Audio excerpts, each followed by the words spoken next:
Buen día, mi nombre es Mayra Alejandra Orozco y daremos inicio a la explicación de disección de dorso. Dentro de los materiales del disector podemos encontrar el gorro. Este es importante utilizarlo ya que el cabello facilita la retención y la posterior dispersión de microorganismos en el ambiente.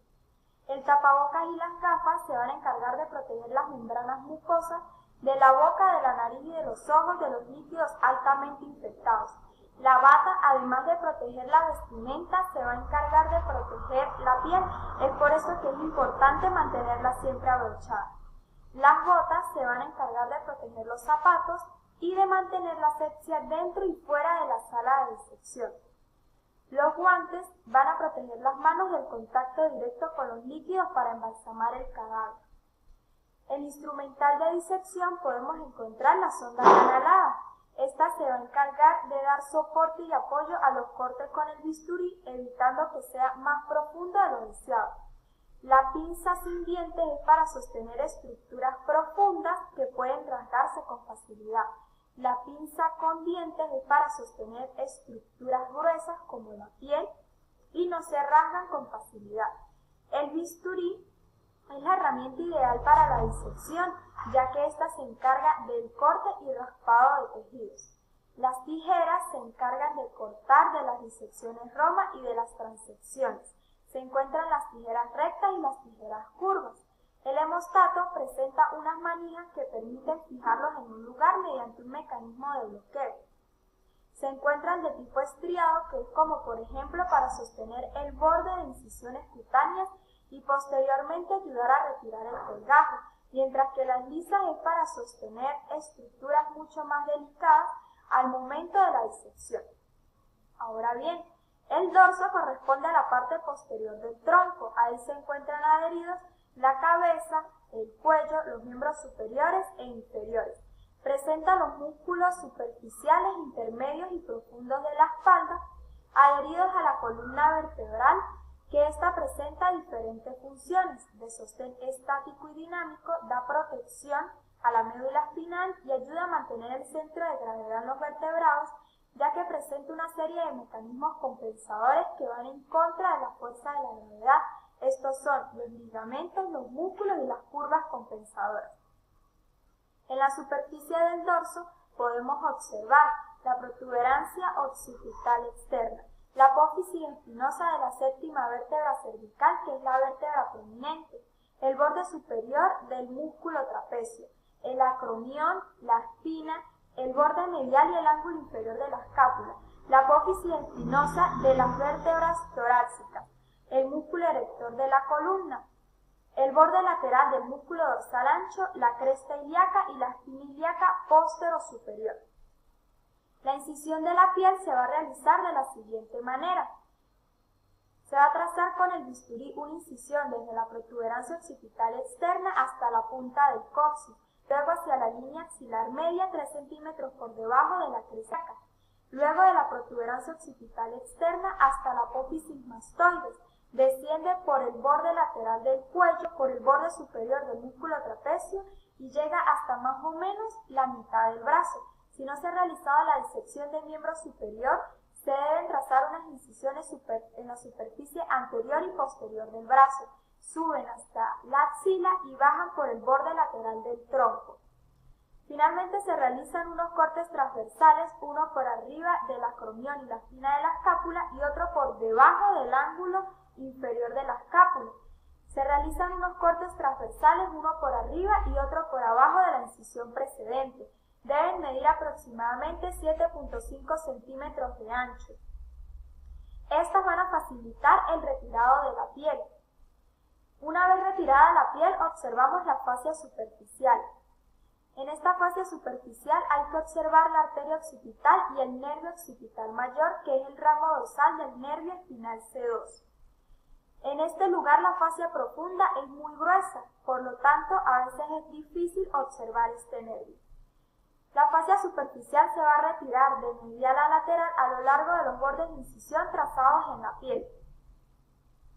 La fascia profunda no se debe retirar en el borde superior del músculo trapecio.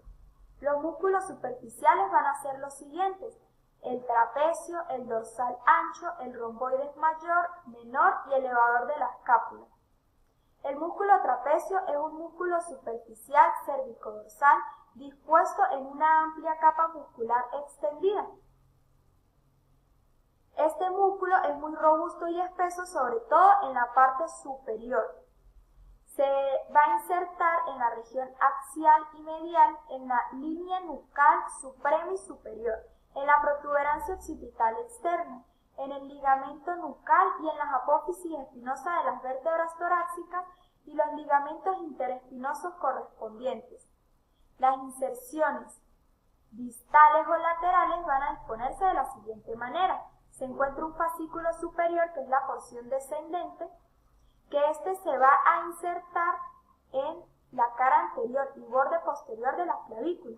El fascículo medial, que es la porción transversa, se va a insertar en el borde posterior del acromión.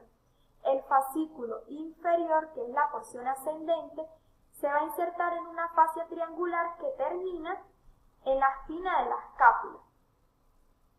La inervación de este músculo está dada por el nervio accesorio, que es el 11º par craneal, y da una inervación motora. Hacia arriba del plexo cervical recibe a los ramos anteriores del segundo, tercer y cuarto nervio espinal. Llegan por su cara profunda y terminan en el nervio trapecio. La vascularización está asegurada por la arteria cervical transversa, que va a dar una rama superficial y una rama profunda. La rama profunda es la arteria dorsal de la escápula, que vendría siendo la rama terminal de la arteria cervical transversa. Este músculo se va a encargar de elevar los hombros, de llevar hacia atrás la escápula, es decir, de acercarla a la columna vertebral, y en la cintura escapular extiende la cabeza y la hace girar en sentido contralateral. La porción descendente es rotadora superior de la escápula y la porción ascendente es rotadora inferior de la escápula. La disección de este músculo se va a realizar de la siguiente manera. Primero se limpia muy bien la superficie, definiendo sus bordes y no tocando su borde superior. Luego se introducen los dedos profundamente en el borde posterior y lateral de este músculo. Se separa el tejido conjuntivo que se encuentra entre este músculo y las estructuras profundas.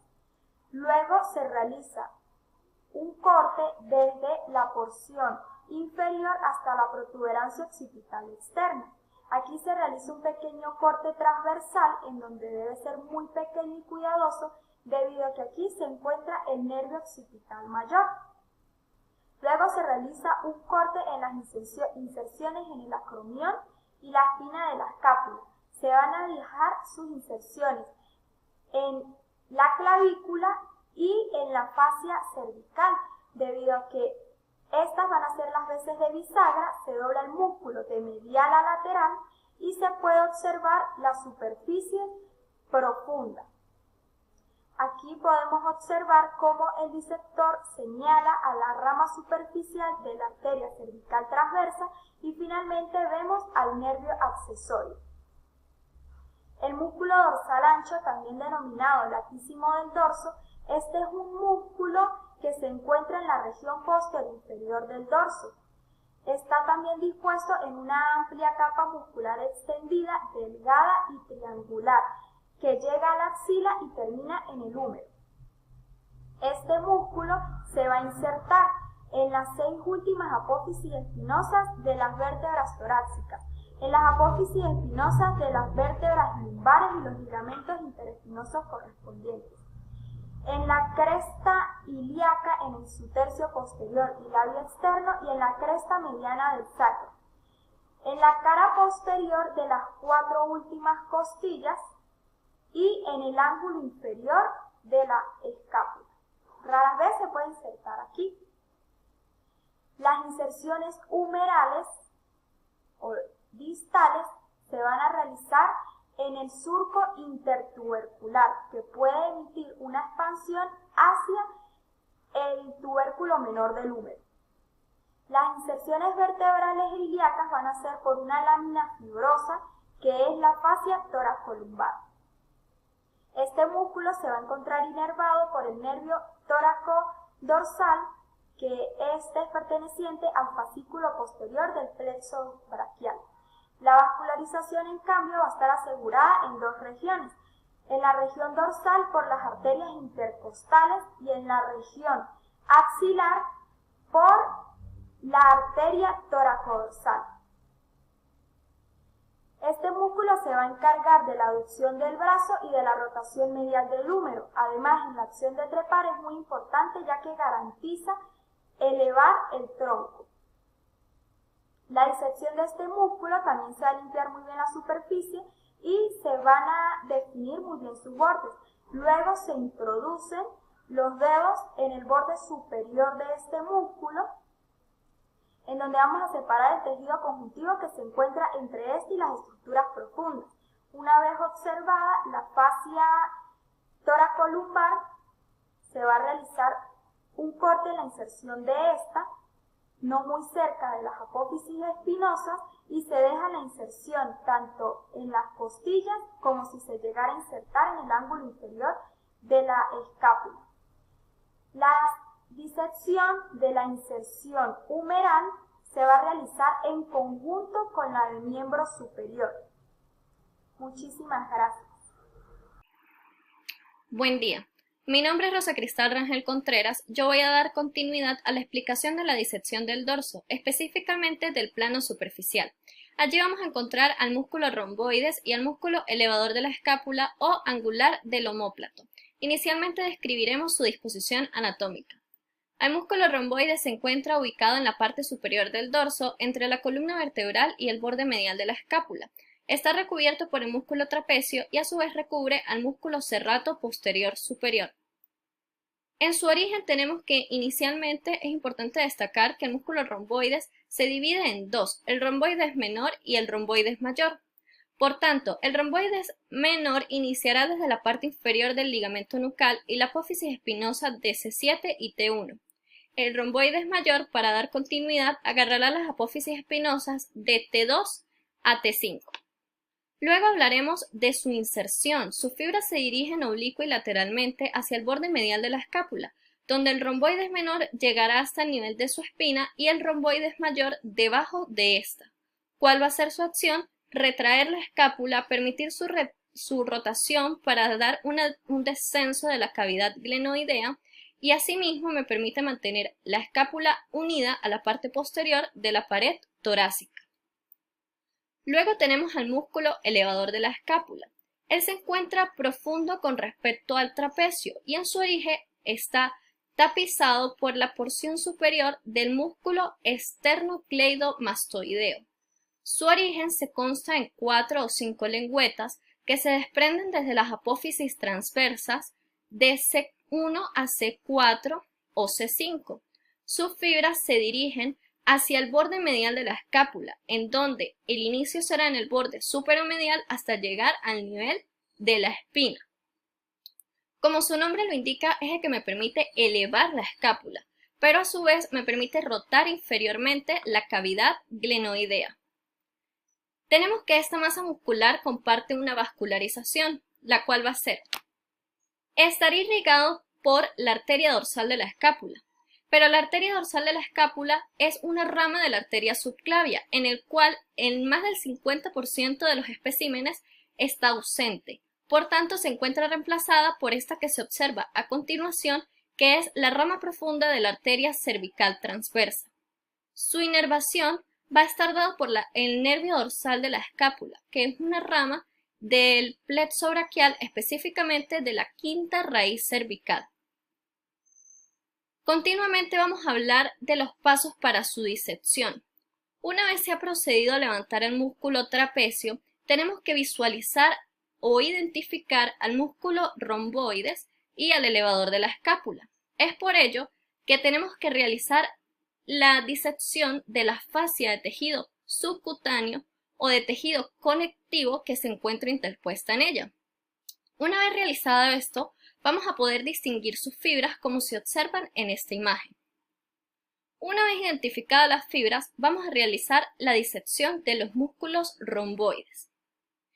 Para ello, debemos de insertar los dedos por el borde inferior del músculo romboides mayor, para que por medio del tacto permitamos la separación y observar cómo están dispuestos los músculos serratos posteriores superiores, para no afectarlos en el momento del corte. Una vez identificados y separados, procedemos por medio de una tijera a realizar un corte a nivel de su origen en las apófisis espinosas, para descender o ascender de forma correcta hacia el nivel del músculo romboides menor. Una vez realizado esto, vamos a proceder al levantamiento del músculo en dirección lateral. Una vez realizado dicho proceso, se va a poder hacer la identificación de las estructuras del paquete vasculonervioso en su cara profunda. A continuación en la imagen vemos cómo el músculo romboides menor y romboides mayor ya han sido retraídos hacia la porción lateral. A continuación identificaremos en un plano más cercano a la arteria dorsal de la escápula y al nervio dorsal de la escápula. En el siguiente video podemos observar cómo un disector, tras haber realizado la disección o el corte respectivo en las apófisis espinosas, realiza el levantamiento de las fibras musculares. Tras haber realizado dicho proceso, se procede a identificar las estructuras internas, como lo va a hacer en este caso. En este momento me identifica a la arteria cervical transversa y específicamente de la rama profunda, y posteriormente al nervio dorsal de la escápula. Luego de haber realizado la correcta disección de los músculos romboides, vamos a proceder al músculo elevador de la escápula. En este paso de la disección es muy importante destacar que solamente se observan sus orígenes. Sus orígenes o su inserción en la parte del borde medial de la escápula. Sus orígenes en las apófisis transversas no deben de ser tocados. Por tanto, la disección será retraerlo hacia el punto medio. Una vez identificado el músculo de la escápula y retraerlo medialmente, se debe observar en su punto medio la salida del nervio accesorio, que va a irrigar a la cara profunda del trapecio. A continuación, vemos cómo el disector identifica las fibras del elevador de la escápula desde su porción escapular hacia las apófisis transversas. Una vez realizadas las respectivas disecciones, debemos de hablar de unas estructuras anatómicas importantes en la correlación clínica, como lo son los triángulos de la espalda, que son dos: el triángulo de auscultación y el triángulo lumbar. El triángulo de la auscultación es una estructura que se encuentra en la porción superior del dorso. Estará limitado, como se muestra en el rectángulo, por medio de el músculo trapecio dorsal ancho y el músculo romboides mayor. Su piso no se encuentra tapizado por ningún músculo, se encuentra a nivel del sexto espacio intercostal. Por tanto, es una zona idónea para realizar la auscultación, es decir, para escuchar los ruidos internos de los órganos de la zona torácica, específicamente de los pulmones. A continuación vemos cómo en el cadáver me identifica sus límites: trapecio, dorsal ancho y el romboides. Procedemos con el triángulo lumbar. Él se encuentra en la parte inferoderecha del tronco. Él está limitado por el músculo dorsal ancho, el músculo oblicuo externo del abdomen y por la cresta ilíaca. Su piso está dado por el músculo oblicuo interno del abdomen. Es muy importante destacar que esta zona es muy susceptible a hernias, por tanto, guarda importancia en su relación clínica. Procedemos a hablar del plano intermedio. El plano intermedio está compuesto por los músculos serratos posteriores, de los cuales hablaremos inicialmente de su disposición anatómica. Tenemos el músculo serrato posterior superior, que se abarca desde la parte inferior del ligamento nucal y las apófisis espinosas de C7 hasta T3. Sus fibras se dirigen lateralmente hacia el borde posterolateral de la segunda a la quinta costilla. Este músculo me permite elevar las costillas, por tanto participa en el proceso de la respiración, específicamente en la inspiración. Procedemos posteriormente a identificar el músculo serrato posterior inferior. El músculo serrato posterior inferior se origina de las apófisis espinosas de T11-T12 hasta el nivel de L3 y se dirige hacia el borde posterolateral de las últimas 4 costillas. A contrario del anterior, él se encarga de descender las costillas, por tanto participa en el proceso de la respiración, pero específicamente de la exhalación. Ambos músculos comparten un paquete vasculonervioso que va a ser irrigados por las arterias intercostales posteriores correspondientes, es decir, superiores e inferiores, y aparte están inervados por las ramas posteriores de los nervios intercostales de las zonas vecinas. Para su disección es importante identificar que ambos músculos están unidos por una fibra de tejido conectivo que es como similar a la fascia toracolumbar, que me va a unir al músculo serrato posterior superior y al músculo serrato posterior inferior. Esta se llama la fascia intermedia o la fascia interserrática, que se desprende desde el raquis y va a dirigirse hacia el borde posterolateral de la segunda a la 12ª costilla. En su disección tenemos que desprenderlo desde el borde medial, como se observa a continuación, y se retiran sus fibras hacia la cara lateral. Una vez realizado esto, es importante destacar que los músculos serratos posteriores, al ser tan delgados, suelen ser levantados de forma accidental en la disección del músculo romboides y dorsal ancho. Por tanto, si no se observan como en esta imagen, en el cadáver debe de buscarse en la cara profunda de dichos músculos a ver si fueron levantados de forma accidental. Pero en caso de que se observen, se debe de realizar un corte en la porción medial, como se observa a continuación que han realizado, y el levantamiento de las fibras en sentido lateral. Muchísimas gracias y feliz día. Buen día, mi nombre es Miquel Angélica Ramírez Sánchez y vamos a seguir con los músculos profundos de la espalda.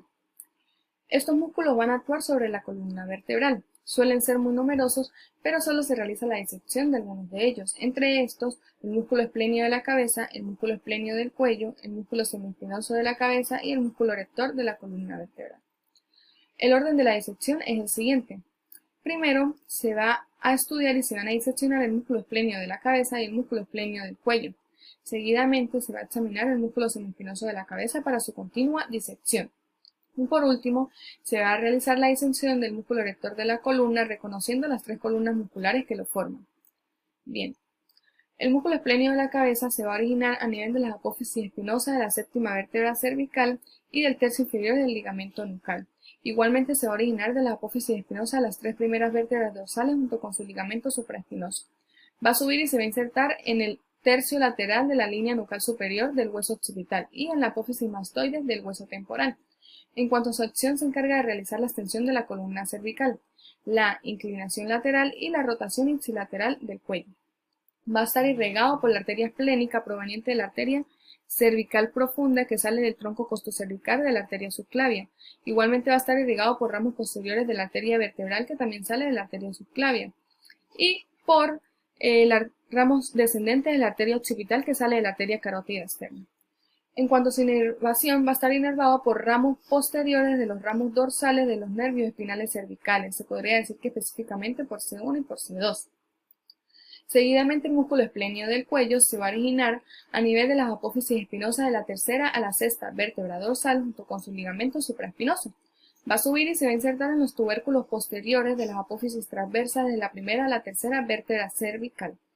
En cuanto a su acción, se encarga de realizar extensión de la columna cervical, inclinación lateral y rotación ipsilateral. Va a estar irrigado igualmente por la arteria cervical profunda, por la arteria vertebral, por la arteria occipital, inervado por ramos posteriores de los ramos dorsales de los nervios espinales cervicales.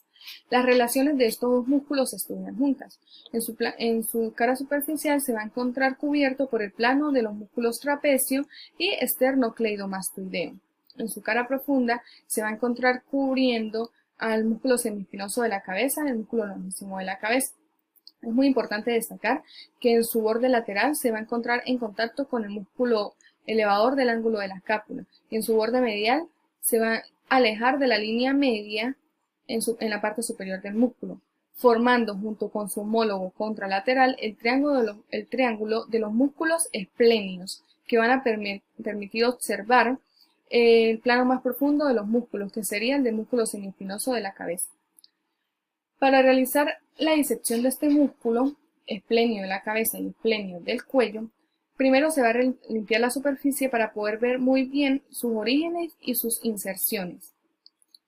Se dice que el músculo esplenio de la cabeza y el músculo esplenio del cuello a nivel de sus inserciones no se pueden reconocer con individualidad, por lo tanto se van a diseccionar juntos a nivel de la apófisis espinosa de la séptima vértebra cervical hasta la apófisis espinosa de la sexta vértebra dorsal. Se va a realizar una incisión con un bisturí para poder seguidamente reclinarlo hacia el lateral y observar el plano que sigue de los músculos, que sería el del semiespinoso de la cabeza.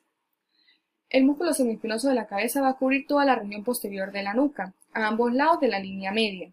En su parte media se va a encontrar interrumpido por un tendón intermedio. Se va a originar a nivel de las apófisis transversas de la séptima vértebra dorsal a la primera vértebra dorsal y de las apófisis transversas de la séptima vértebra cervical a la tercera vértebra cervical, para insertarse en el espacio rugoso que hay entre la línea nucal superior y la línea nucal inferior. En cuanto a su acción, se encarga de realizar extensión de la cabeza, de la columna cervical y de la columna dorsal, y la rotación ipsilateral de estas tres regiones. Va a estar irrigado en su porción cervical por la arteria cervical profunda, por la arteria vertebral y por la arteria occipital. Y en su porción torácica va a estar irrigado por ramos dorsales de la arterias intercostales posteriores. En cuanto a su inervación, se va a encontrar inervado por ramos posteriores de los ramos dorsales de los nervios espinales cervicales. Las relaciones de este músculo: se encuentra cubierto en su cara superficial por el plano de los músculos esplenios y por los músculos serratos menores posterosuperiores. Y en su cara profunda se va a encontrar cubriendo a los planos de los músculos más profundos de la región posterior del cuello, que serían el músculo oblicuo mayor, el músculo oblicuo menor, el músculo recto posterior mayor y el músculo recto posterior menor.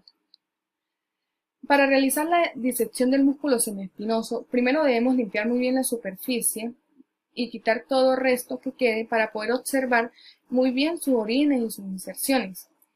Aquí hay que destacar que el músculo se encuentra atravesado por el nervio occipital mayor y por la arteria occipital, estructuras que hay que dejar intactas y se debe evitar su desgarre al momento de la disección del músculo semiespinoso, ya que van a servir para el continuo estudio anatómico de las estructuras que siguen.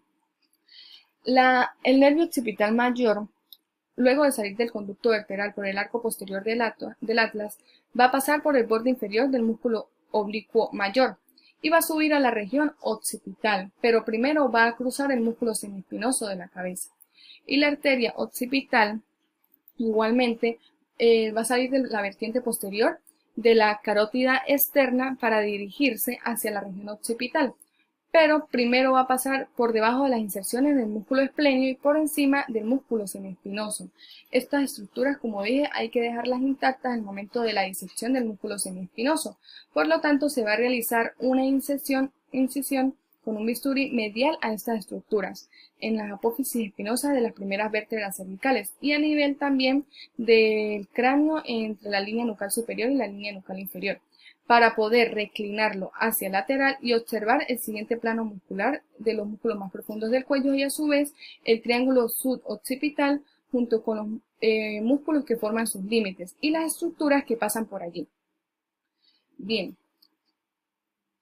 Seguidamente vamos con el músculo erector de la columna. Este músculo es muy voluminoso y muy potente.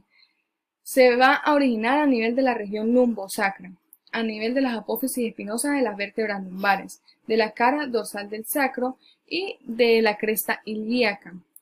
Para subir y a nivel de la interlínea de la primera vértebra lumbar y la última vértebra dorsal, dividirse en tres columnas musculares, que son el músculo iliocostal, el más lateral, el músculo longísimo y el músculo epiespinoso. Entonces, el músculo iliocostal se encuentra dividido en tres porciones. La porción lumbar se va a originar a nivel del tercio posterior de la cresta ilíaca, cara dorsal del sacro y apófisis espinosa de las vértebras lumbares.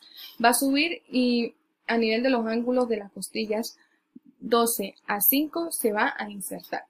Luego su porción torácica se va a originar mediales a los ángulos de las costillas desde la 12 hasta la séptima y se va a insertar en los ángulos de las costillas desde la séptima a la primera costilla.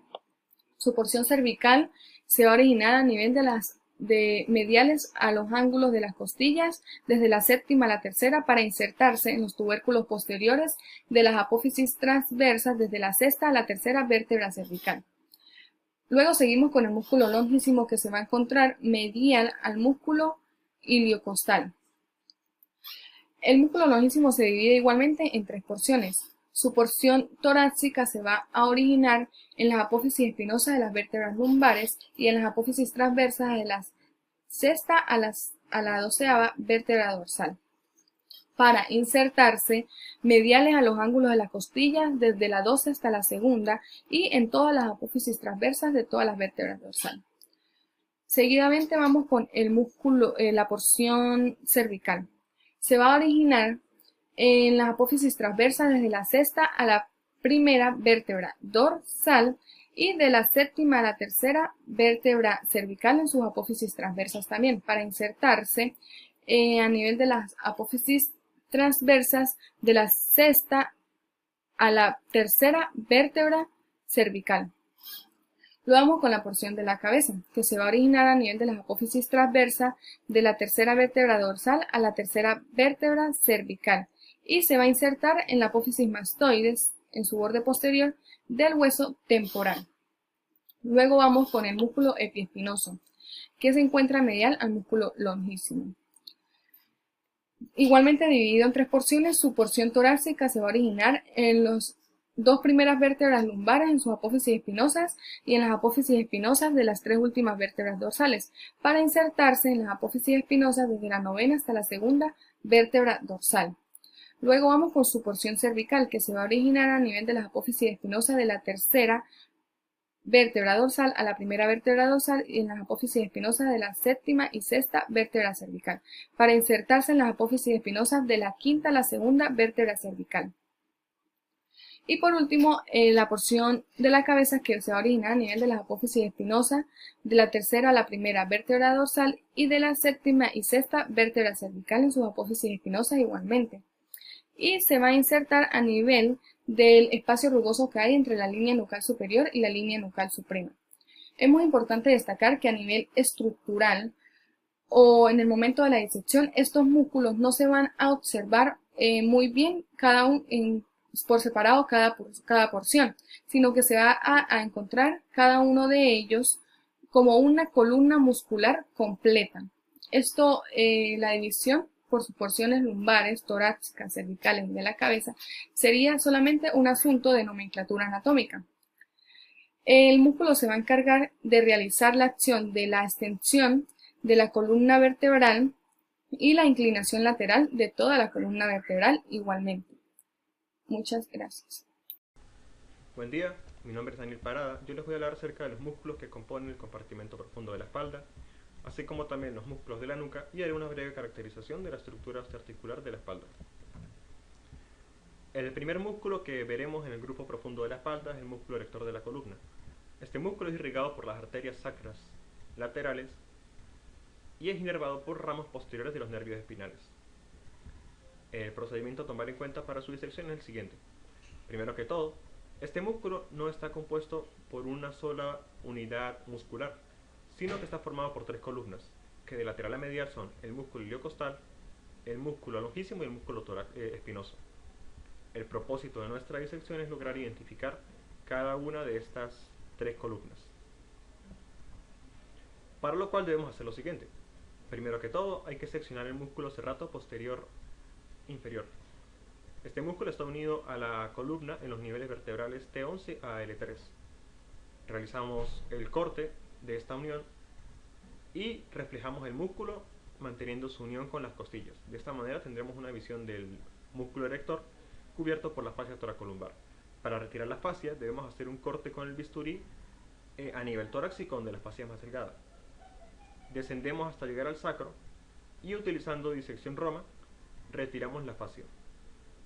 Bien, ahora tenemos una visión completa del músculo con sus 3 columnas. La más medial de todas es el músculo espinoso, que es la primera que veremos. Este músculo se llama así porque su origen e inserción está en las apófisis espinosas de las vértebras. Lateral a este está el músculo longísimo. Se llama así por ser el músculo más largo del grupo. Sus orígenes están en el sacro y sus inserciones en la apófisis mastoides del hueso temporal. Por último, lateral a este se encuentra el músculo iliocostal. Este músculo se llama así puesto que sus orígenes están en la cresta ilíaca del hueso ilion y sus inserciones están en las costillas. Para hacer la identificación de los músculos hay que ubicar los dedos detrás de los tendones y comenzar a descender, comenzando a nivel torácico, puesto que hay que tomar en cuenta que al descender veremos que el músculo se va haciendo más denso, hasta el punto en que en el sacro va a estar prácticamente fusionado. Bien, el siguiente grupo de músculos que veremos es el de los transversos espinosos. Este grupo de músculos está compuesto por el músculo semiespinoso, los músculos multífidos, los músculos rotadores y los músculos intertransversos. El primer músculo que se identificará es el de los músculos semiespinosos. Este músculo tiene 3 porciones, una porción torácica, una porción del cuello y una porción de la cabeza. El semiespinoso torácico tiene su origen en las apófisis transversas de las vértebras T6 a T10 y sus inserciones están en las apófisis espinosas de las primeras 4 o 5 vértebras torácicas. Superior a este está el músculo semiespinoso del cuello. Este músculo tiene sus orígenes en las apófisis transversas de las primeras 5 o 6 vértebras torácicas y sus inserciones están en las últimas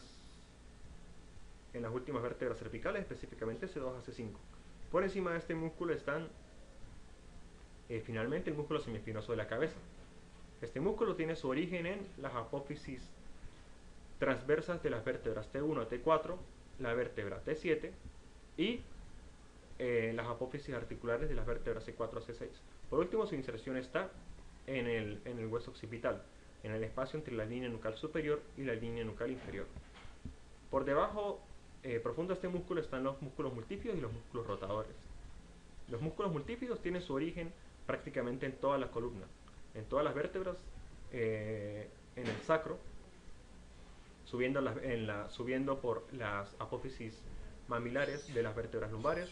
Luego superiormente tenemos las apófisis transversas de las vértebras torácicas y por último las apófisis articulares de las últimas 4 vértebras cervicales. Ahora bien, la inserción de estos músculos las encontraremos en las apófisis espinosas de prácticamente todos los músculos, puesto que estos músculos tienen sus orígenes en casi toda la columna, a excepción de las primeras vértebras cervicales, y su inserción está dada de 2 vértebras, saltándose 2 o 4 vértebras, encima de la vértebra de origen. También encontraremos los pequeños músculos rotadores, los hay de 2 tipos, rotadores largos y rotadores cortos. Los músculos rotadores largos se saltan 2 vértebras respecto a su inserción, y los músculos rotadores cortos se insertan en la vértebra inmediatamente superior. Sus orígenes están en las apófisis transversas de todas las vértebras y su inserción en las apófisis espinosas de prácticamente toda la columna.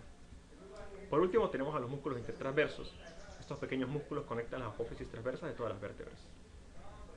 Bien, estos músculos son irrigados por ramas vasculares de las arterias cervical profunda, cervical transversa, la arteria occipital, las arterias sacras laterales, las arterias lumbares y las arterias intercostales posteriores. Además, son inervados por ramas posteriores de los nervios espinales. Ahora bien, ¿qué función tienen estos músculos? A excepción del músculo semiespinoso de la cabeza, todos tienen la función de extender la espalda y girar el tronco hacia un lado. Es una función bastante similar al músculo erector de la columna. El músculo semiespinoso de la cabeza tiene la particularidad de que se inserta en la cabeza. Por lo tanto, su función cuando se contrae bilateralmente es desplazar la cabeza hacia atrás, y cuando se contrae unilateralmente es girar la cabeza hacia el lado del músculo que se contrae. El siguiente grupo de músculos que veremos es el de los músculos suboccipitales: el recto posterior mayor de la cabeza, el recto posterior menor de la cabeza, el oblicuo superior de la cabeza y el oblicuo inferior de la cabeza. El músculo recto posterior mayor de la cabeza tiene su origen en la apófisis espinosa de C2 o axis y su inserción en la porción lateral del hueso occipital por debajo de la línea nucal inferior. Luego tenemos el músculo recto posterior menor de la cabeza. Su origen está en el tubérculo posterior del atlas o C1 y su inserción está en la porción lateral, en la porción medial del hueso occipital por debajo de la línea nucal inferior. Luego tenemos el músculo oblicuo superior de la cabeza, cuyo origen está en la apófisis transversa de C1 y su inserción en el espacio entre la línea nucal superior e inferior del hueso occipital. Por último está el músculo oblicuo inferior de la cabeza, cuyo origen está en la apófisis transversa del axis y su inserción en la apófisis transversa del atlas. El músculo recto posterior mayor de la cabeza tiene la función de extender la cabeza y girarla hacia un lado.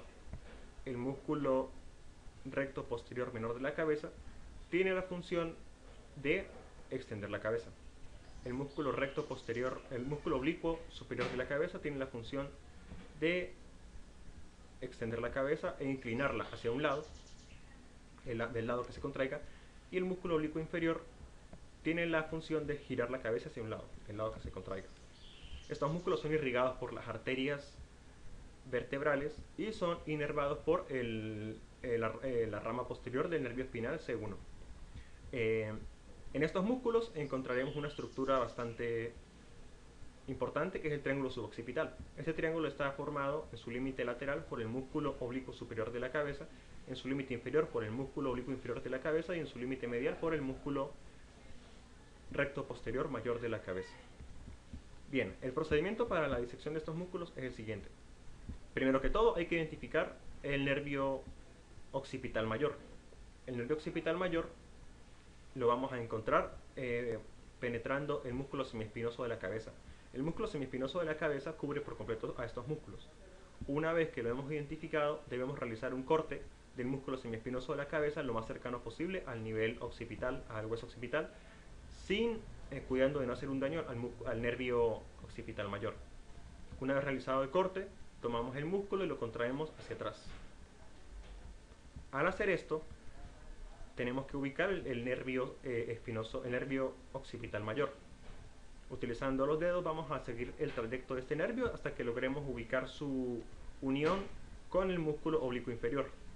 Una vez llegado a este punto, podremos identificar todas las estructuras que conforman el triángulo suboccipital. Como ya dije, el músculo oblicuo inferior de la cabeza, en su límite inferior, en su límite lateral, el oblicuo superior y en su límite medial, el músculo recto posterior mayor de la cabeza. Bien.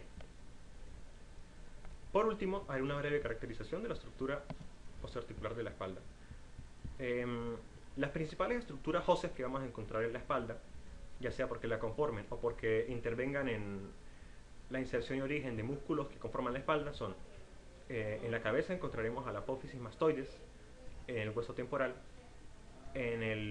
también el hueso occipital. Seguidamente tenemos la columna vertebral, la escápula, las costillas y el hueso pélvico, específicamente la cresta ilíaca y la espina ilíaca posterior superior. De todos estos huesos, el más importante es la columna vertebral. ¿Por qué? Porque la columna vertebral sirve de eje principal del cuerpo y de estructura de inserción y origen de la mayoría de los músculos de la espalda. Bien, la columna vertebral está integrada por 33 vértebras, 7 en la región cervical, 2 en la región torácica y 5 en la región lumbar, así como también 5 vértebras sacras fusionadas y 4 vértebras fusionadas que forman el coxis. De todas estas vértebras, solamente las primeras 24 ofrecen movimiento a la espalda, mientras que las 5 vértebras sacras sirven de punto de unión de la columna con la pelvis. Bien, las vértebras se dividen en 3 regiones principales: las vértebras cervicales, torácicas y lumbares. Esta clasificación la hacemos en base a la forma de las vértebras. ¿Qué sucede? La mayoría de las vértebras comparten la misma estructura común. Tienen un cuerpo vertebral que se ubica anteriormente y el que sirve de punto de apoyo y el que soporta la mayoría del peso de las vértebras. Y a este cuerpo vertebral está unido un arco vertebral. Este arco vertebral está formado por 2 pedículos laterales cerrados por 2 láminas, de la cual se proyecta una apófisis espinosa posteriormente, y en el punto de unión de las láminas con los pedículos se proyectan 2 estructuras hacia arriba, 2 apófisis articulares, 2 más hacia abajo y 2 apófisis laterales, que vienen siendo las apófisis transversas. Algunas características de cada región de la columna son, por ejemplo, que en las vértebras cervicales el cuerpo es más pequeño y las apófisis transversas están perforadas por dos agujeros, por donde pasa la arteria vertebral. Además, la apófisis espinosa de estas vértebras es bífida, a excepción de la última, de la C7, en la cual la apófisis espinosa es prominente y una sola. En el caso de las vértebras torácicas, las apófisis espinosas son prominentes y además la vértebra tiene dos carillas articulares adicionales para las costillas. Por último, las vértebras lumbares, que vienen siendo las más bajas de las vértebras que tienen movilidad, tienen el cuerpo bastante prominente y dos estructuras llamadas apófisis mamilares que no encontramos en otras vértebras. Por último, la columna vertebral tiene 9 estructuras más, 9 vértebras más, las 5 vértebras sacras y las 4 vértebras coxígeas. Todas estas vértebras están fusionadas. En el caso de las vértebras sacras, como ya dije, sirven de unión con el hueso pélvico. Bien, la columna vertebral posee articulaciones y ligamentos que la estabilizan. Las principales articulaciones que conseguimos son las articulaciones intervertebrales y las articulaciones cigoapofisiarias. Las articulaciones intervertebrales vienen dadas por los discos intervertebrales. En promedio, cada vértebra se conecta con dos vértebras más, una arriba y una abajo. Bien, además tenemos las articulaciones cigoapofisiarias, que son las articulaciones de las apófisis articulares. En total son dos articulaciones hacia arriba y dos articulaciones hacia abajo. La articulación intervertebral es de tipo sínfisis y la unión viene dada por discos intervertebrales, compuestos por anillos de cartílago hialino, cartílago fibroso, rellenos por un núcleo pulposo. Por último, las articulaciones cigoapofisiarias son de tipo sinovial. Además, en las vértebras cervicales encontramos articulaciones uncovertebrales, que unen las apófisis unciformes, otra estructura que no conseguimos en otras vértebras. Además, la columna está estabilizada también por ligamentos. Hay dos tipos principales de ligamentos: ligamentos longitudinales y el ligamento amarillo. Los ligamentos longitudinales son dos: longitudinal anterior y longitudinal posterior. Se llaman así porque discurren a través de toda la columna, desde la base del cráneo hasta el sacro. Se unen tanto al cuerpo vertebral como al disco intervertebral y sirven de estabilización para los cuerpos vertebrales. En el caso del ligamento longitudinal posterior, este también tiene una prolongación que se une a la base del cráneo. Esta porción del ligamento se llama membrana tectoria. Por último tenemos los ligamentos amarillos. Estos ligamentos unen las láminas de todas las vértebras. Están conformados por un tejido elástico y delgado. Hay que tomar en cuenta que estos ligamentos se unen pasando, en el caso de la primera vértebra, por la porción anterior de su lámina, y en el caso de la vértebra inmediatamente inferior, en la porción posterior, así con toda la columna. Bueno, muchas gracias por su atención.